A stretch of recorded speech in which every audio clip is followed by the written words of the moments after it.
Do the Dodgers need help in the outfield? Is Chris Taylor, James Outman, Jason Hayward, and Manuel Margot, are those dudes enough for a team that just went out and spent as much money as they have so far this offseason? Earlier this week, I spoke with my friend Doug McKain, DMac_LA, on the social medias, my old Blue Heaven podcast co-host over on Dodgers Nation TV. Of course, you already know him for his fine work over there on DN. So if you haven't already subscribed to him, go do that. Put a lot of work in over the years over on that channel. But he joined me earlier this week on All Dodgers Live, and we talked about a bunch of great Dodgers topics. So if you haven't watched it yet, or if you haven't listened yet, it's on the channel. And it's in the podcast ethos, or whatever you want to call it, iTunes, Spotify, iHeartRadio, all of that stuff's there. But we dived into a bunch of Dodger stuff as we march towards spring training next month. And one of our spicier, we'll call it, conversations centered around the outfield, center field in particular, but really going all over the place, where I wondered aloud if the team should be working right now to improve the overall quality of the options currently slated to run out there in 2024. So we'll play this section of the conversation, and then I'll come back on and kind of button up some thoughts and talk about one thing that I missed from Doug while I was checking the chat along the way. So let us roll that beautiful bean footage. Not just left field. Should the Dodgers improve in the outfield overall? Should the Dodgers improve in center field? How much faith do you have in, let's say, James Outman in center field after particularly what we saw, the hole he fell in the postseason? Yeah, it's a really good question. I think James Outman exceeded expectations in the regular season. I mean, he proved to be an above-average bat offensively. He's an above-average defender.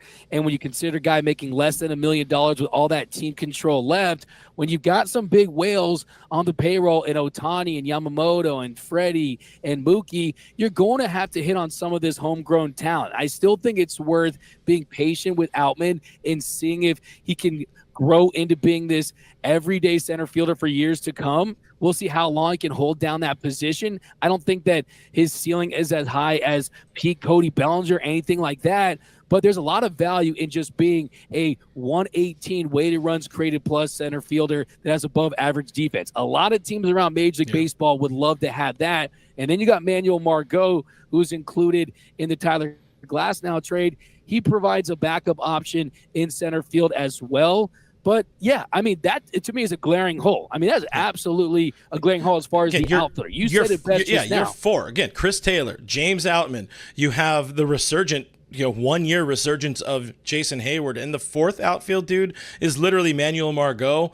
That's a lot of massive question mark to me. Look, I mean, the reality is you could do worse than a Jason Hayward, Manuel Margot platoon option in right field. But can you really expect Jason Hayward to have the same year that he had in year one? He made all those adjustments. He shortened that swing. Before that swing was longer than the receipts at CVS. Shortened that swing, able to catch the fastballs, tearing the cover off the baseball. But he's a year older, signed that deal. I still think he's going to be solid, but you add Manuel Margot, who was below average with the stick, had a down year defensively. He was coming off that knee surgery. I think he can be solid, absolutely do.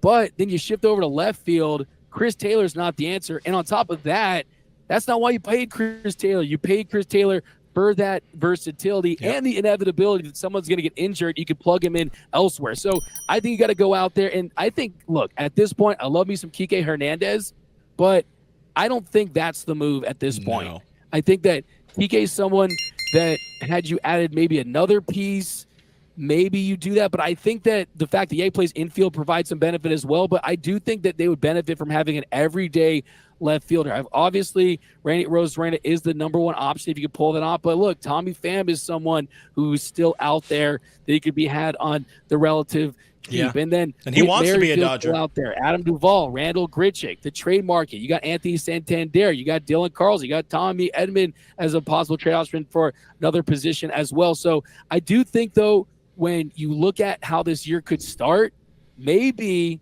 you don't address everything in the offseason, and then you give Miguel Vargas the opportunity in the outfield at the beginning of the year. And if that doesn't work, you get Pages back in July and see if he can perform there as well. But the reality is, I do think you need a veteran bat, and it's just tough to really put your finger on the guy. Look, Teoscar Hernandez would be great, but they're willing to spend $80 million on Teoscar Hernandez. That's a big question. Yeah, I mean, he's going to get multi-year. I don't think they're going that way with anybody right now. Johnny DeLuca would have had an opportunity to get some serious reps, but even so, I wasn't comfortable seeing him get the lion's share of time anywhere in this outfield. But I said this on my stream yesterday. With what they have, like, I'm okay with them not going out and spending money on Shota. Leave some money in the bank. Leave some of that Steve Cohen tier of tax threshold space to make a move at the trade deadline. This team is very good enough right now to go out and probably still fall out of bed and win 96 games. And you don't need to win 100 games like we've said a number of times. We said it last year. Don't need to win 100 games. You don't need to even win the division. You just got to make the tournament to have a chance. And you don't need to go all in right now. Figure out what the team needs before. Because we've also seen Chris Taylor go off. We've seen really, really good stuff out of Jason Hayward in his career.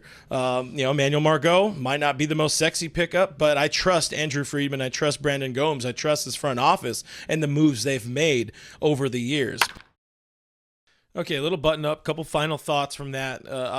I'll note I completely missed the Miguel Vargas mention there by Doug. I was dealing with some comment stuff, so that one went over my head. I will say that I do stand by this team right now being good enough to see what they have in spring training and over the first month or two of the season and adjust from there. Talking about the Vargas thing. With the expectations this year so much lower for Miggy, you could see a nice sneaky rebound season for the kid. He's only 23, 24 now, I believe it is. So giving Vargas a chance in left field isn't the worst idea, we'll say. But, hey, I agree with Doug.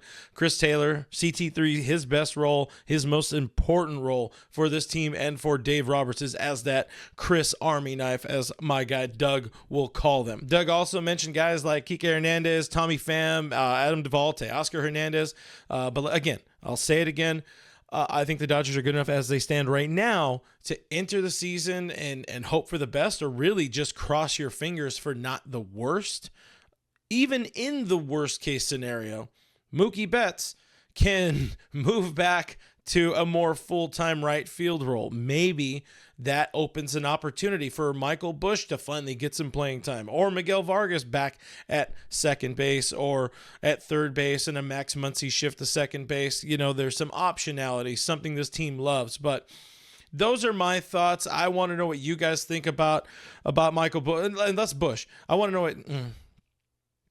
But those are my thoughts. I want to know what you guys think in the comments below. What do you think about Tommy Pham signing? What do you think about a Kiké Hernandez signing? Are we both kind of off on the idea of another Kiké return? Is this outfield good enough to at least give it a shot? Do we hope and cross our fingers for a 2017 version of Chris Taylor, a 2021 version of Chris Taylor, and just really hope that he's not the guy that we've seen the last couple of years who's battled some injuries and some inconsistencies? Thoughts on Miguel Vargas, thoughts on Mookie Betts potentially moving to the outfield. Maybe the idea of having him be, Dave saying he's going to be a more permanent-ish second baseman. Maybe that wasn't the best move for him to say at winter meetings, which happened the first week of December. My name is Clint Pasillas. You can find me as RealFRG on all the social media things. Thank you to Doug DMac_LA for joining me. We should hopefully see him, often enough here on the channel. Love my guy Doug, and it's always fun to get the band back together and talk Dodgers baseball. Thank you for watching. My name is Clint. You can find me as RealFRG on the social media things. Hope I earned a thumbs up from this video. Hope you did subscribe to the channel while you're here. Really helps out the channel when you comment, when you hit the thumbs up button. The YouTube algorithm, the YouTube gods like, hey, you know what? Guy's doing something okay enough. Appreciate you guys, and we'll see you on the next one.